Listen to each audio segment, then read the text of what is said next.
nagsampa na po ng impeachment complaint against Vice President Leni Robredo. I won't allow. I won't. Do you think, sir, may basehan po para ma-impeach nga po siya? What are your thoughts po? Look, we just had an election. Guys, Leo, let's stop it. Can do other things, but do not tinker with the structure of government. I will not countenance it. Elected yung tao. So, why do you have to sit just because keep on harping on me? Yeah, this is a democracy. It's freedom of speech. Wala naman, there is no or there are no overt acts. Kakatapos lang ng eleksyon, sabi mo, Israel, bayan. Okay, ako, malay mo ako, baka hindi na ako magising bukas sa bangungot, okay na. Siya naman, pero you create trouble there for ayaw yung military kasi ayaw na hindi naman tamad, pero bakit mo dagdagan yung problema nila? Pati police who will keep order in this country, kundi sila ngayon magsabi lang, hindi lang natin na mga to gusto ng gulo, gusto talaga ng basagan ng ulo. Maganda na nga ang buhay kakatapos lang ng eleksyon.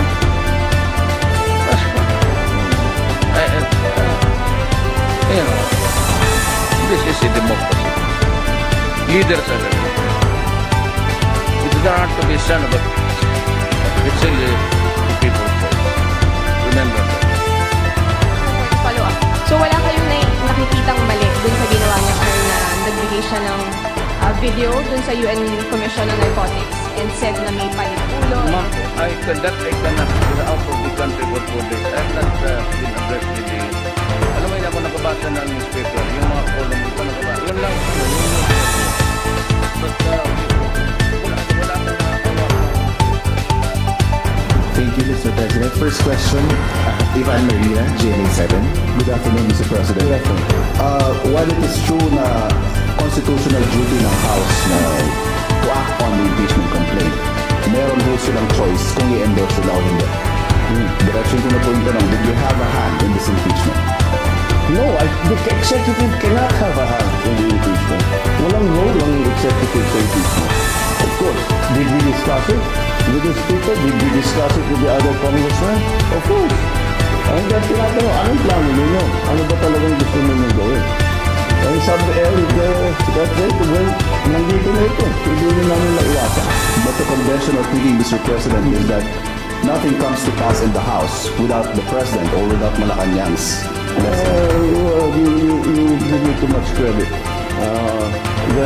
But again, what the House has done is clearly the mandate that they have been, the constitutional mandate that they have to proceed with the impeachment complaint.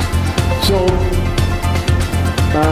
that's why I think they're just following the procedure.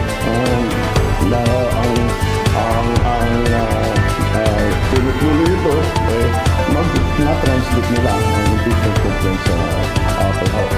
One last point from my end, Mr. President.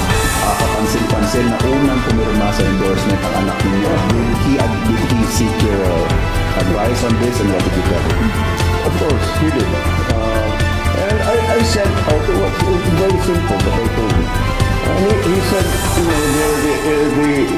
mukhang pipirmahan na, what's your opinion on what I should do? And I told him, I said, the process is begun.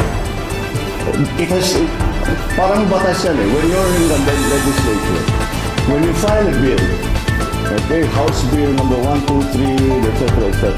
Pag-file nyo na, that bill takes a life of its own. Kahit anong gawin ng congressman na nag-file, o senador na nag-file, kahit ayaw niya yung mga changes na magagawin din sa kanyang bill, wala na siyang magagawa. Because the bill is going through the process as it should. And part of that process will be amendments, addition, all that. The impeachment complaint is exactly the same. Once it has been filed, there is a procedure that needs to be followed already. So sabi ko, andyan naman tayo, sabi ko kay Kong Sandro, sabi ko sa kanya, The process has already begun. So, it's your duty now to support that process. So do your duty. That's what I told you. Do your duty. You have to support the process. You are constitutionally mandated to carry out that process. And you're a congressman, so do your duty. That's what I told you. I didn't know you'd be the first.